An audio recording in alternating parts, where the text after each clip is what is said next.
Last week I was at the Bath Book Fair, and today I'm going to show you everything that we bought and everything that we sold. Being an antiquarian bookseller, someone who deals in rare books and manuscript, is a fine balancing act because we have to sell the material we already have, but we also need to always be on the lookout for more. And exhibiting at book fairs gives us the opportunity to do both of those things. Look for new material or books and manuscripts that our customers might be interested in, but also exhibit our existing stock, meet new customers, and hopefully make some sales. So today I'm going to show you everything that we bought at the book fair, why we bought it and how much it cost. And then we'll go through everything that we sold, what it adds up to, what profit we made on that, and ultimately whether the book fair was a success. One of the most eye-catching things that I saw at the book fair was this, because what we're looking at here are scrolls of papers rolled up and housed inside a repurposed medieval manuscript. It has this long tie that is attached to it with some sewing thread, and if I carefully remove it, you can see that this was originally a double-page spread, an opening from a medieval manuscript. But like lots of examples of medieval manuscripts through history, they weren't always treated as revered and glitzy and luxurious objects. In the centuries after their creation, they were just seen at times as scraps of old paper. And that's exactly what this one has been used for. Obviously, it's been repurposed to house this scroll, but you can also see that it's been used to do calculations. You have some additions and subtractions there, and the back of it has actually been lined with card. And here you can see more use of this medieval manuscript, both to house the scroll and as essentially notepaper. So that's one part of why we bought it, this really interesting later use of a medieval manuscript.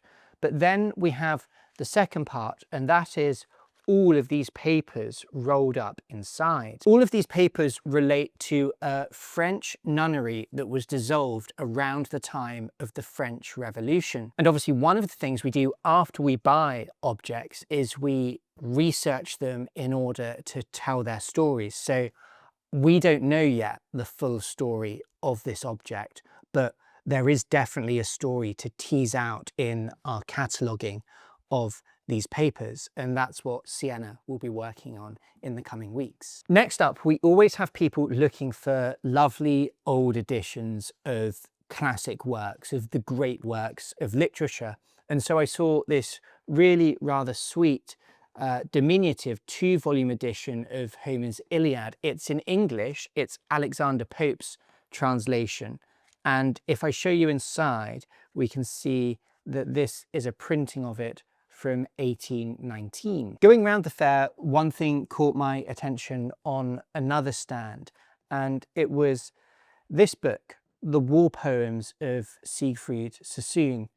Sassoon is, for my mind, one of the greatest 20th century poets, and these are great poems of the anti-war movement. Sassoon was not trying to stand up for king and country, I suppose would be one way of saying it. And here in 1919, we have the first edition of the War Poems of Siegfried Sassoon. Next up, we have a really rather beautiful book binding. It caught my attention the moment I saw it for being in this really rather beautiful arts and crafts style. But not only that, one of the first things I noticed about it is that it was personalized. We have initials to each of the 4 corners of the binding, which say HDCS. What we don't know yet, because this is my first day back in the office after the fair, is who HDCS is, but hopefully we can find out their identities and see if that adds to the story of this book. Next up, I bought something that I wouldn't normally buy. It's this big pile of modern books. As you can see, only one's a hardback, the rest paperbacks, but I bought them for, I think, a very good reason. One is that they're all written by one of my favourite and one of the most underrated novelists of the 20th century, J.L. Carr, author most famously of A Month in the Country. But the wonderful thing about all of these is they're all signed by J.L. Carr, but they're not just signed by him, they're furnished with incredibly long inscriptions. And the reason I love inscriptions in books so much is because they offer what is so often unseen biographical information in these lovely small snippets. When biographers of famous authors are writing their biographies, their main source are journals and diaries and letters that that author wrote. But one thing that is often not mentioned and cited in author biographies are inscriptions in books, and they can be just as revealing. At the end of the inscription of the Harpole report, J.L. Carr writes, "So I suppose you have bought the report out of sentiment, a recollection of a vanished world to which you look back. Can this be?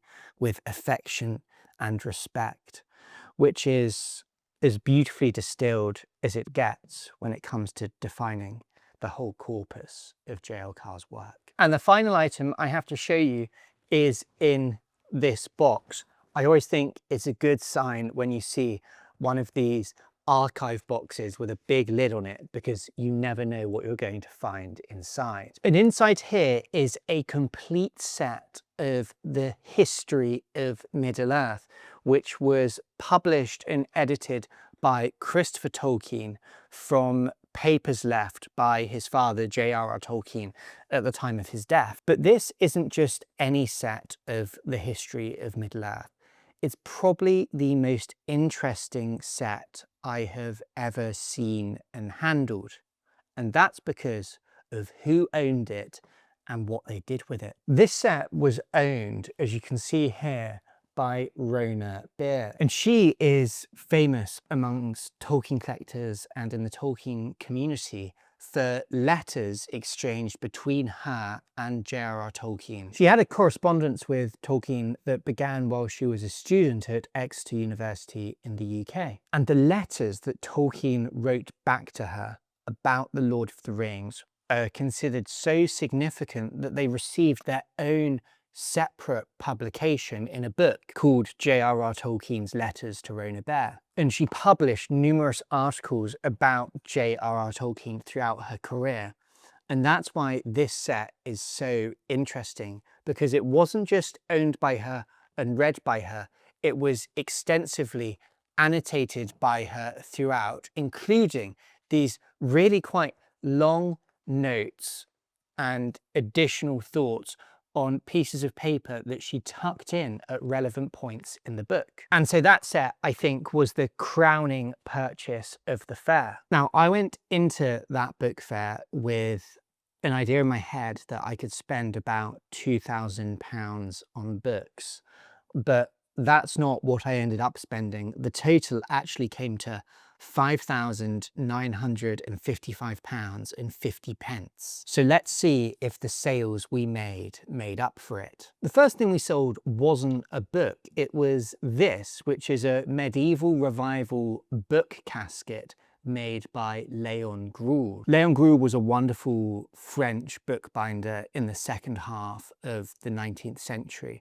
And he was really responsible, almost solely responsible, for a revival of interest in the medieval period in the book arts of that time in France. It's in black Morocco, it has lovely metalwork, and when you open it up inside, you have this lovely pink-lined paper throughout it. Next, we sold a book I showed you last week, which was a beautiful copy of Shakespeare's poems, the Songs and Sonnets of William Shakespeare, in a lovely binding by John Ramage. We also sold a book that Sienna made a video about this week at the fair.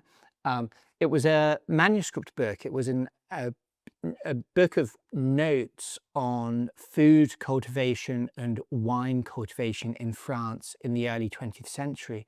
But the remarkable thing about it is that when you peeled back the binding, there was actually a hidden compartment there that contained love notes from a wife to her husband. And lastly, my biggest purchase at the fair in terms of money spent by far was that set of The History of Middle-earth, owned and annotated by Rona Bear. And it was a purchase I could not really afford to make, to be completely honest with you. So I knew I had to sell it straight away. So I got on the phone to someone who I thought might be interested, and immediately they didn't have to think about it very long at all. They were incredibly excited, just as excited as I was, to be honest, and they bought it. So that Rona Bear set I ended up owning for about 20 minutes. So if we're going to look at the totals for the book fair, how much we spent, how much we sold, and how much profit we made, we spent, as you'll remember, £5,955.50. Our sales added up to a little more than that, £6,290. But of course, we had to pay money to own those books, so that's not all profit. So when you take off what those books cost to buy, our profit on those sales was £2,158.23. So the question is, as ever, is that worth it? And I think it is. We've sold some wonderful items and made money on them, although the profit was not extraordinarily good. But more importantly, we also acquired new stock that's going to lead to future sales. And this feels a bit too much like a plug, but everything you've seen on this video that hasn't sold and it's ready to be on the website is now there. So you're welcome to visit the website and check those out. And I'll see you next week for another video.